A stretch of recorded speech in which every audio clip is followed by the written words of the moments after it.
In the winter of 1692, the small Puritan village of Salem in Massachusetts became the center of one of the darkest chapters in American history.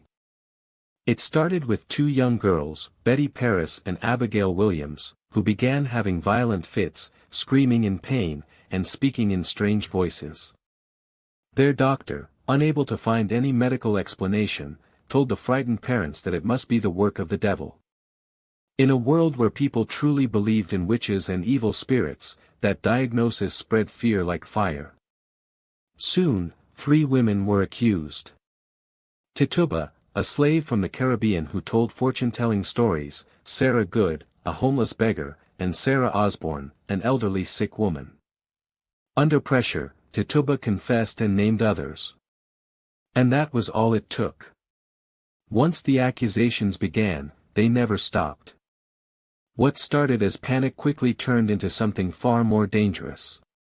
Neighbors began accusing neighbors. Old land disputes, family grudges, and jealousy were hidden behind claims of witchcraft. The court allowed something called spectral evidence, which meant a person could be convicted simply because someone claimed to see their spirit hurting them in a dream. There was no way to defend yourself against that. By the summer of 1692, more than 150 people were in jail and 20 innocent men and women had been hanged on Gallows Hill, including a 71-year-old man who was crushed to death with stones because he refused to enter a plea. The most respected members of the town were not spared. Rebecca Nurse, a 71-year-old grandmother known for her kindness, was executed. John Proctor, a farmer who spoke out against the trials, was hanged too.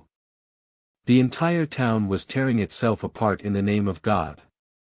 But then, the panic reached too far. When the governor's own wife was accused, he finally stepped in and stopped the trials.